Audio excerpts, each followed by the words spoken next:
Welcome to Energetics with Kim and Veronica, where we invite you to nourish the energy of your inner why, your inner healing, magic, prosperity, your curiosity, clarity, playfulness. Welcome home. Hello, everyone. Welcome to Energetics Podcast. Hi, Kim. Hello, Miss Veronica. Hello, everyone. Hi, everyone. So happy that you're here with us for our next episode. This is our Energetics podcast. And as you know, we're exploring everything inner that can help us love our outer reality life experience. And Kim, where can folks find you if they're looking for you? Right here. Here I am. Right here. So yeah, my website is growingbeyond.com, and all the different ways to contact me are on there. Also with Facebook, I am Kim Coleman, and then with Instagram, it is kimcoleman.growingbeyond. And what about you, Miss Veronica?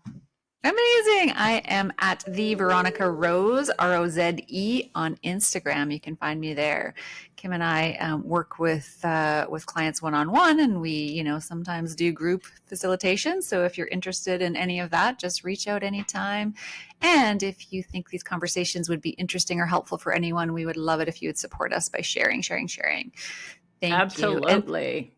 Thank you for being with us, listening, watching, whatever you're doing. We are including you in the energy of the conversation, and your participation is contributing to what comes forth, whatever that may be.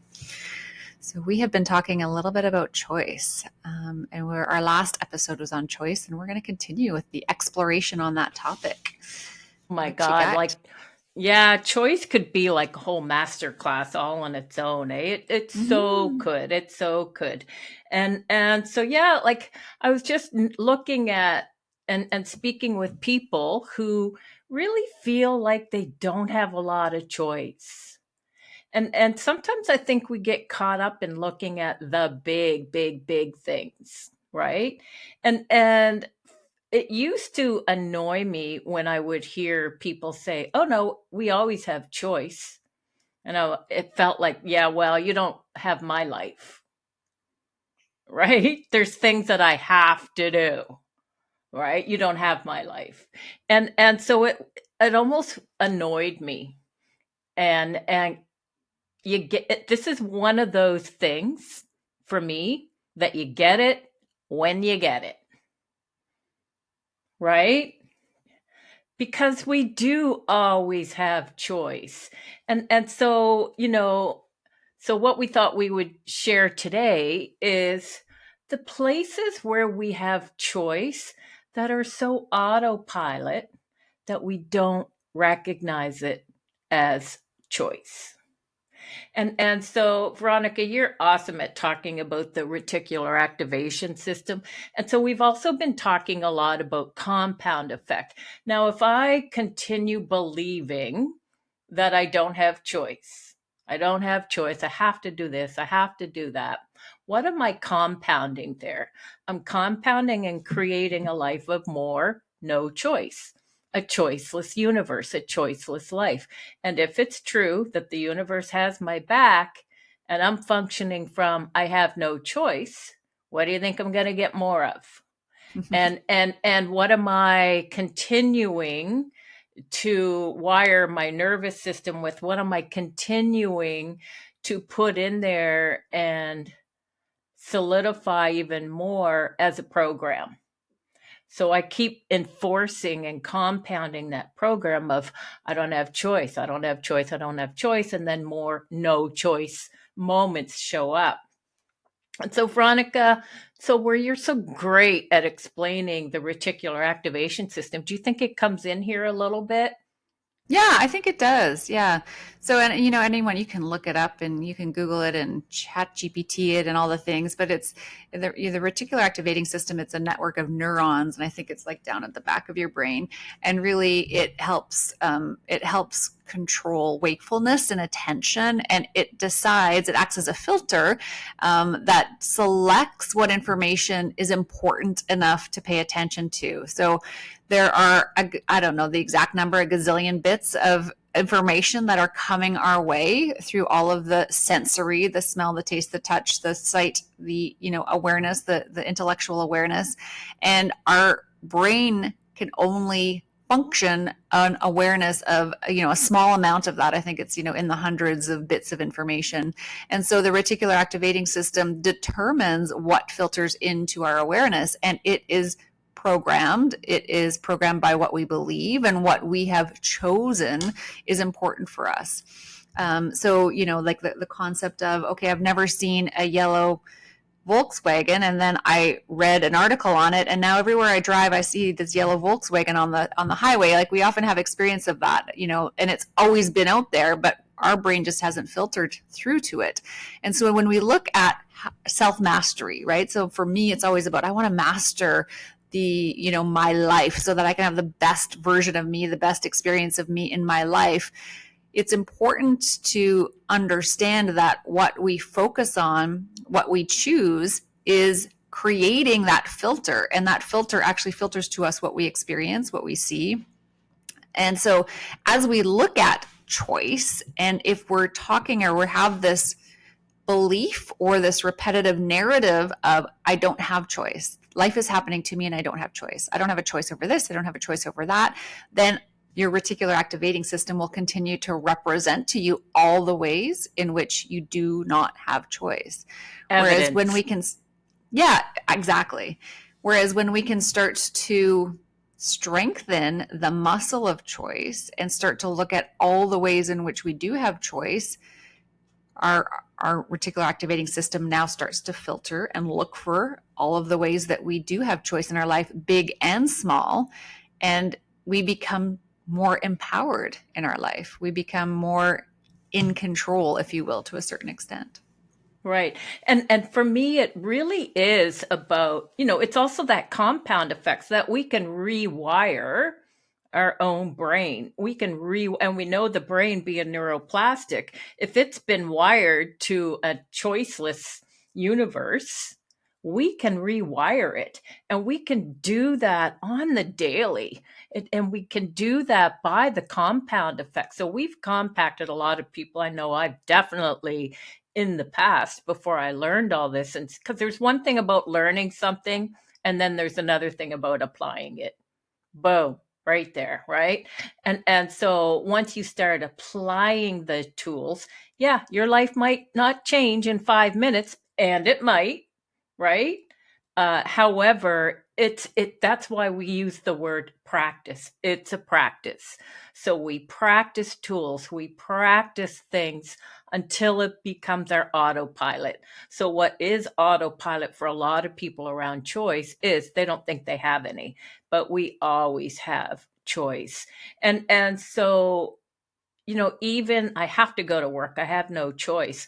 We do even have a choice in that, right? If I don't go to work, well, what will that create? Okay, I won't be able to this, I won't be able to that. That's still a choice. It's not a choice I'm choosing to make, right? But even something like that is a choice. And so when we start to acknowledge that we do have choice, even what color underwear I put on today is a choice. But when we start to acknowledge our autopilots of choice on the daily, and we actually can own that and go, oh, wow. So what happens is the reticular activation system starts to look for where we do have choice. And then that creates the compounding effect. And then we get more awareness of where we have choice. And we also have more confidence in making choices. Because listen, when we grew up, our parents made a lot of choices for us, right? They didn't really empower us. A lot of parents, my parents didn't empower me a lot with making choices. You were told what to do, right? What if instead it was like, okay, yeah, you could run out in front of that car if you wanted to.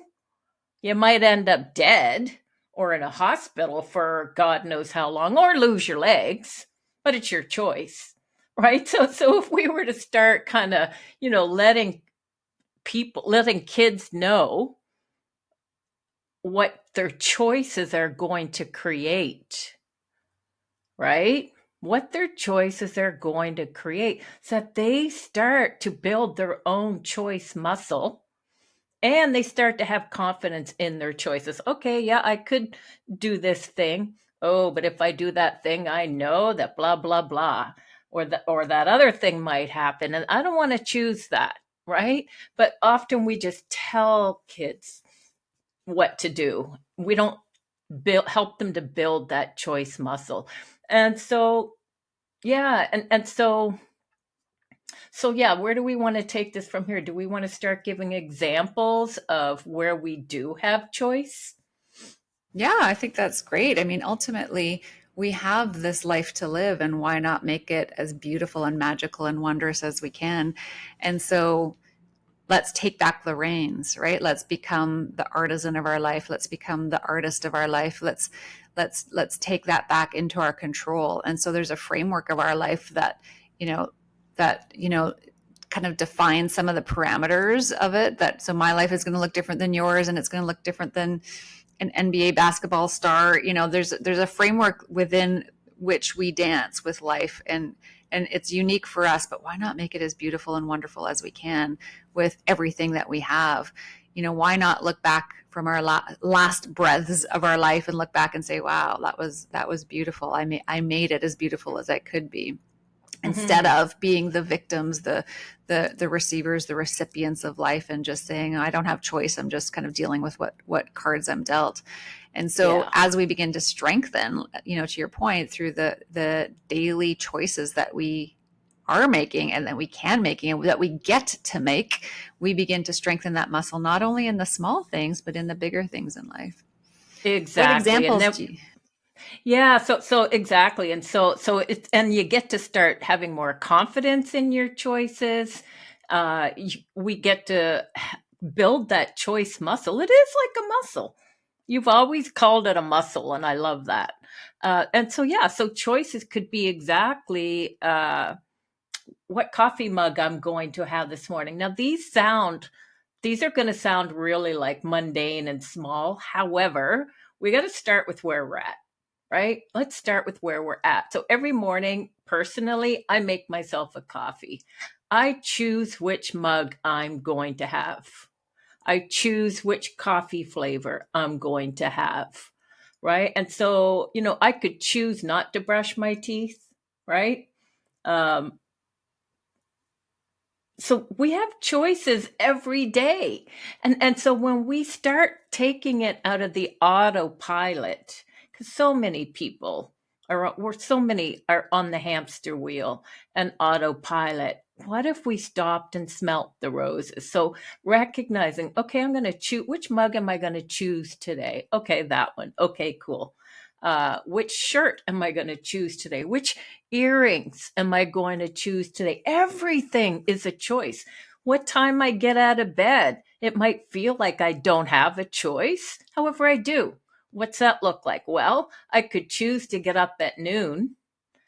However, if I choose that, what's it going to create? Oh, well, then I'm going to be late for this. I could still choose that.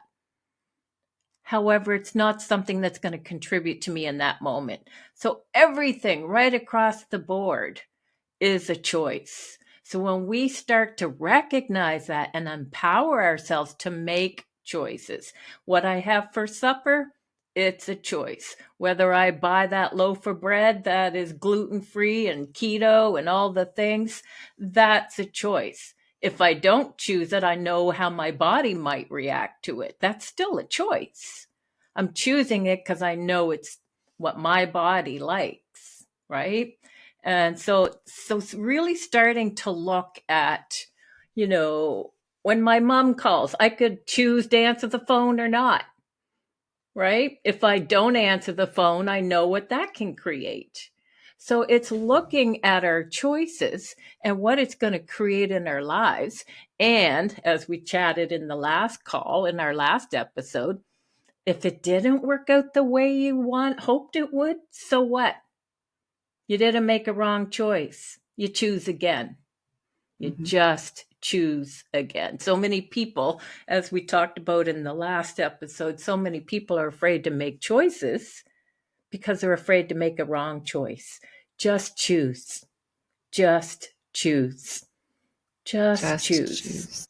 And then if it's not didn't turn out how you wanted it, it's like, okay, you refine it. You choose again. Okay, that didn't work out the way I wanted it to this time. We don't want to put it in the box that never works out, right? Maybe now was not the time for that thing, right? Like for me, I know that if I was to have coffee at 10 o'clock at night for me and my body, that's not a good choice. Doesn't mean I can't still choose it, right? But I know what it would create for me. So for me, it's just a no. And it's a very strong, confident no. I'm very confident in that choice. And so this is how we get to have more awareness of what works for us and what doesn't. But again, it's like make the choice. You can always do refinements, but start to notice the choices that we make on the daily. I could choose to put gas in my car, or I could choose to run out of gas. Which one's going to contribute to me in this 10 seconds, right? So everything is a choice. And like I said, it used to be like fingernails going down a blackboard for me when I would hear people say that. Everything is a choice. And again, we want to start rewiring our brain so that as we're acknowledging those little choices, and we've created and built that muscle, and we have confidence and trust in our choices, knowing that we can just choose again, right? More can show up, and more can show up, and more can show up. Right? It's like if the universe has my back and I can't even make up a choice between an apple or a peach, am I going to get the opportunity to have big choices? Maybe, maybe not. So for me, it's about looking at the autopilot, our day to day things of where we do make choices every day, every day. One of the things that that's coming to mind is one of our mentors, who's a multi millionaire, right? Who went from sleeping in her car to multi millions. One of the things that she's mentioned a couple times that I'd never considered before is the amount of choices she has being so wealthy. And so it's Right. interesting because you think about, okay, if I had so much wealth, it would be just so much ease, right? But she's like, I never expected that. I never expected that I'd have so many choices, and the pressure that creates to have to make all those choices. And so when we can, again, it's like going to the gym, when we can strengthen it as a muscle with the simpler things and get, really start to embody making choices, then when the bigger things come, when things start to expand, when the money comes, when the love comes, when the relationships come, all of that comes, now we're more comfortable in making choices, and now we can receive more. And so I had never contemplated that before. And like the pressure that's there to make all of these choices when you have that much wealth, you kind of envision it to be more at ease than having the pressure of all these choices. And so when we can strengthen our ability to choose in the small things, the bigger things start to come. The bigger things start to come, and our world expands. And when I think about, I love all the examples you shared, Kim, and I think about being at a point in time in my career, my corporate career, where I didn't want to go to work. Like there's been, it's been up and down for me. And there were points where I just wasn't happy. I had a long commute. I wasn't happy with the work I was doing. I didn't like where I was at. And I really felt like I don't have a choice. I have to go to work because I have to pay the bills. And at that time, really, we were deep in these types of conversations at that time. And so I really challenged myself to see the choice that I did have. And I flipped it, and I'd had to do it every day, every morning, throughout the day, and really say, okay, I'm choosing this because of the pay that I'm receiving. Like that is my choice. I could choose to not go in and not receive the pay. So instead of going into it energetically with, ugh, I don't have a choice here. Now I'm going in, I'm choosing this. I am choosing to go to work. I'm choosing to receive this pay. And now, how do I make it the best I can possibly make it? Now that I am choosing this, right? So it's like, where in your life, so there's the small things in your day to day where it's like, let's just, I'm going to the grocery store, what am I choosing, instead of, oh, I have to get all these things because I need them. How about we flip that and say, okay, what do I choose? What am I going to choose? I get to choose while I'm going shopping in the grocery store, or whatever errands I'm doing, the basic things. But also, where in life do we feel like we are living something, or we have to do something like going to work, where we feel like I don't have a choice, I have to do it because I have to pay my bills? And where can we flip that? Again, Yep. it's a muscle. You just practice it, practice it, practice it until you start to become more empowered. And what's on the other side of that is beautiful. Life starts to rearrange itself, and there's just beautiful things that start to come, and things feel better. And magic and miracles start to pop into your life when you flip that on its head. Woman, I have watched you go from that place of going to work with to going to work with okay. And oh my God, like you have gone from, red in the red to where you're at now, which is phenomenal. And the other thing, as you were talking, the other thing about I have to go get groceries. No, we don't have to. We're choosing it, right? And the other thing with the have to thing, what came when you were sharing that is that's victim mentality, right? That's not empowering at all. It's living in the I have to. There's no fun in that. And which takes me to the thing I was sharing with you earlier today.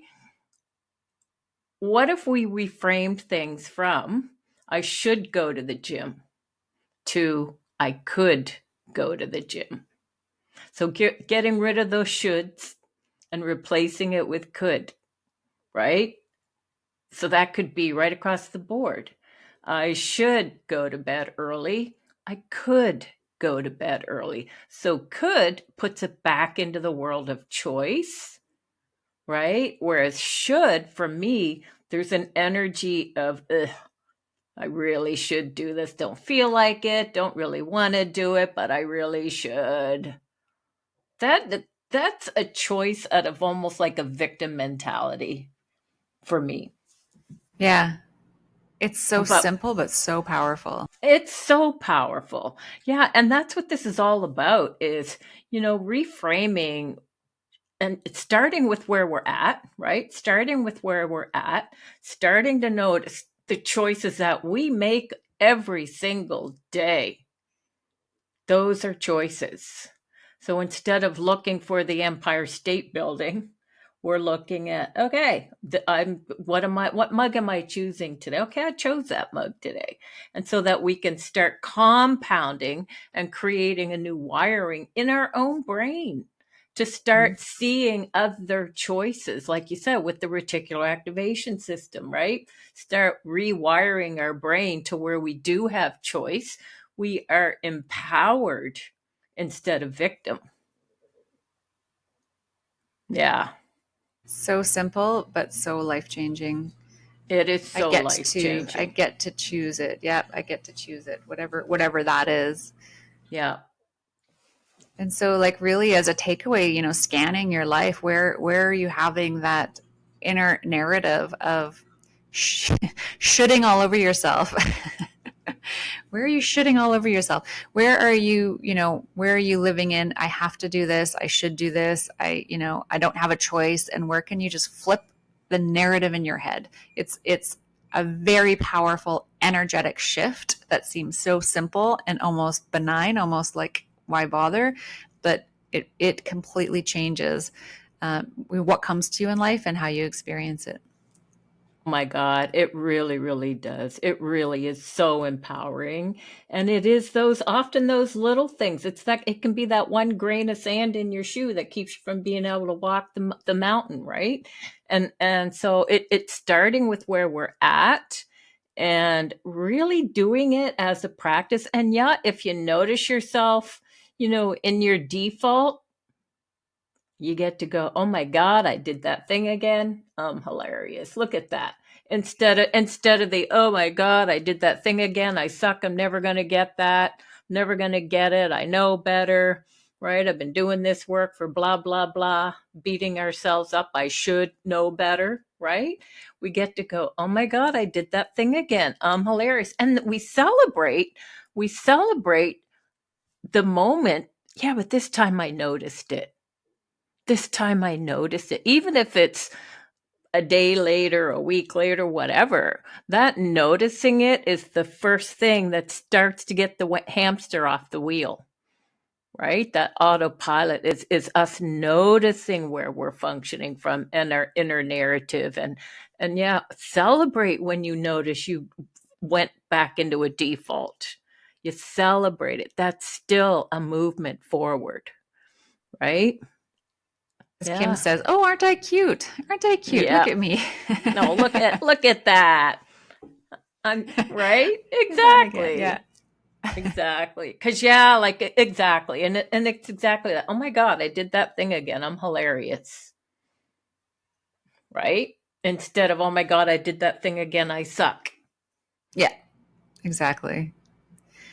One of the things that's helped me a lot with tools over the past couple of decades is I try something on for a period of time. So I'll try, something on for 5 days or 10 days or 21 days or whatnot. And so something that maybe you might want to consider, anyone listening, like, do you want to take on a challenge? Take on a challenge of choice for 5 days or for 3 weeks or whatever that is, and just really commit to it and embody it, because it's one thing to hear the conversation and have the aha, but as Kim and I always say, it's completely different to embody it and to put it into practice. And so whatever helps you to do that, if it's something like a challenge or if it's just, try it out for a day, highly encourage trying that so that you can embody it.